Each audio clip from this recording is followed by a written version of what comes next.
now I'd like to welcome our next speaker, who's a very special speaker. He's our guest. He introduced himself earlier today. He's going to be giving us a 10-minute speech. It's going to be a TED Talk. I'm very excited. I love listening to TED Talks. So this is the first one that I'm going to be seeing live. So please join me in welcoming Jamer Johnson. And he is going to be a mentor of our life.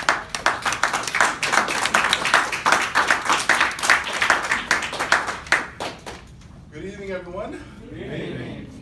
First, I would like to personally thank the VP of Education as well as Alana for making this happen. I'm traveling from Los Angeles, California, where I live, and I'm a member of 5 Toastmasters clubs. So if you're not a member today, join. It'll change your life forever.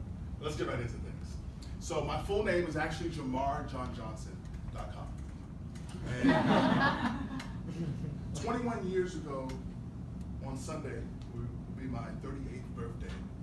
On my 18th birthday, I spoke at the Waldorf Astoria Hotel in front of 2,000 people on behalf of a nonprofit called Facing History and Ourselves.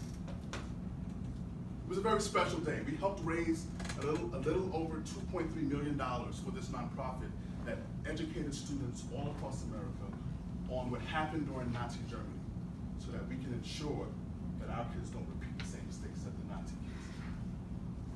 It was a tremendous experience. I got to work with them as a student, as a sophomore in high school. Then as a junior, I interned with them, and that put me in position to be one of the 3 students who had the opportunity to speak that night. It was life-changing. Afterwards, I had Kofi Annan run up to me and go, "Oh my God, son, that was amazing. You should be a speaker with your life." And I was taken aback, because I'd never thought that you could speak for a living. So I took more practical routes, and I joined the United States Marines, like my father. Now, I'm a pretty smart guy, so after about 2 years in the Marine Corps, I realized that I didn't want to get shot at, so I switched to the United States Navy. So all in all, I spent 14 years in the United States military. You're welcome. So I don't tell you that I spent 14 years in the military because I want any applause. In all honesty, I tell you that I spent 14 years in the Navy so that you know that as a black man, I can swim. Now, over the years, I've had many mentors. Mentors to me aren't just people. They're books, they're videos, they're content that you consume that helps you alter your state of thinking so that you can achieve the goals that you want to achieve. So for this TED Talk titled Mentors Are Lighthouses, it really resonated with me with what you talked about in terms of I feel like we all as human beings are light bearers. Because no matter how bad of a day that you're having, if you go somewhere and you smile at someone and they're having a bad day, you can turn that smile upside down. We have that capability. We're light bearers at all times, in all places.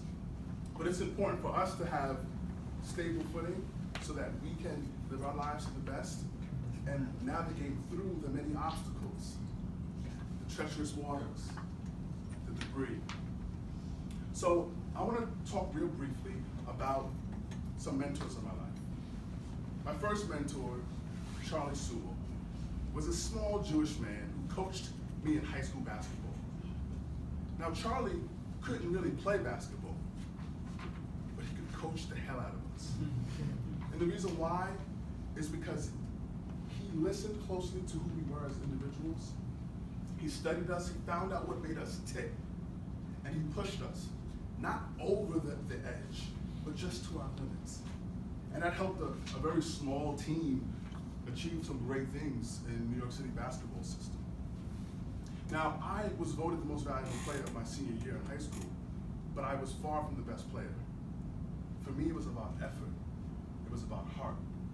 Because I started late, so my skills didn't stack up. And he knew that, but he knew that I had heart and potential. So for my senior year, the reason why the opportunity to go to college on a college basketball scholarship wasn't available for me is because there were better players who had put more time in. So I had to make a shift in how I would spend my life. Sports and athletics wouldn't be it for me. So I knew I had to drill down in those books and take my knowledge to the next level. So that scholarship that I earned in the military was an academic scholarship. And to this day, I'm so proud for that opportunity because I know so many players who played at my alma mater, which is Auburn University in Alabama. One of them, for example, made it to the NBA. 2 years in the league, got caught crossing the border from Canada with a car full of cocaine. I would argue he didn't have the right mentors in his life. With all that skill, with all that promise, why would you make a decision that can alter your life forever? Probably have never heard of this guy. His name is Chris Porter. I played alongside guys like that. And I started to think about what made my life different than their outcomes. And it was mentors. Now, mentors are interesting because not everybody has the opportunity or the exposure to receive a mentor. So I think one of the things that's important for us to do in schools is teach kids how to go seek mentors. How do you go to someone and say, listen, I'm not leaving until you give me some knowledge, right? It can be intimidating.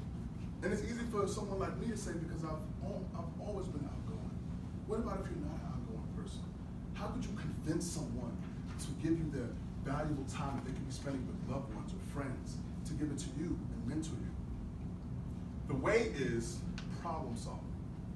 See, because if you find out a problem that one of your mentors has, if you find out a way to solve it or at least be the impetus to start the opening of that solving, then you've created value. And so what you want in return, that information that you want about how they got to where they got, their network, opening up. If you do that, that'll give you the opportunity to be an asset to what they're doing. And mentorship is about spending time, right? Quality time. It's not just kind of hanging out and just watching what they're doing from afar, because you want to know what how their mind is ticking, how their mind is thinking. So, 5 books that I consider huge mentors in my life. You ready to write these down? The first one that changed my life forever was Rich Dad Poor Dad. Now listen, it's not the greatest book, but it was a simple book that opened up my third eye, that eye for entrepreneurship. And if you understand, if you have understanding of what entrepreneurship is, all it is solving a problem that exists in the marketplace, right? That's all it is. So, Rich Dad Poor Dad, my best friend Sean Wilkerson sent me that book while I was stationed in Yokosuka, Japan in 2005 in the summertime. And I read that book and I realized that I had a 3-bedroom apartment, I had 100 pairs of shoes, I had all of these things that Robert Kiyosaki would call doodads, right? Things that you buy that don't appreciate in value, that suck your bank account dry, and just make you feel like you're special for the moment that you bought it. And so I had an assessment of my life, and I realized, wow, I need to do something about this. So I decided to downsize and sell things off and change my habits in terms of accumulating assets, right? The second book that I read that changed my mind was amazing because I actually didn't even read this book. I listened to it on audio. And it was a book by Tony Robbins called Awaken the Giant Within. Now, I don't know if you've ever heard Tony Robbins speak, but he's big, he's giant. I'm Tony Robbins and I've got an important message. What you've got to do is you've got to take the strategies and implement them and increase your understanding so that you can turn into, right, an incredible leader. Right? And I was like, this is amazing. I'm listening to this guy. His storytelling was vivid. It was amazing. And I was like, wow. And so, Tony, that book was my first audible book. Since then, I've downloaded 200, but I've come to find out that it's nothing compared to one of your members. He's got 1,000 books in his audio. It's amazing how much knowledge. So that book had a dramatic impact on me. The next book is one by a guy named Tim Ferriss called The 4-Hour Workweek, who talks about productivity and entrepreneurship. But what was interesting is there's a small little passage in that book that talked about something called orgasmic meditation. Now, I'm not going to get into what that is, but there is a TED Talk that has 1.5 million views about orgasmic meditation. I highly suggest you watch it. She also was one of my mentors in life. The point that I want to get at is I had physical mentors, I had books that were mentors that led me to other people in real life, and it's this constant interconnected web that's almost like blockchain. The way it takes people online and offline, in private, in public, to transform this world. And as Scott mentioned, we're running out of time, folks. I remember saying, be the change that you wish to see in this world. And what does that mean? A, are you seeking the mentorship that you should be to be where you want to be? And then in turn, are you paying that forward? Are you then teaching people that want to know what you know? Because if we don't continue that cycle, it's not only will the ice not be there for us to walk over, we won't be able to retrace any steps as well. So it's imperative that we seek mentorship, that we learn the skill sets of mentorship, that we learn the skill sets of seeking mentorship. 2 more books, and then I'm out of here. A book I read called Succeeding Against the Odds by J.H. Johnson. Now, J.H. Johnson was the creator of Jet and Ebony magazine.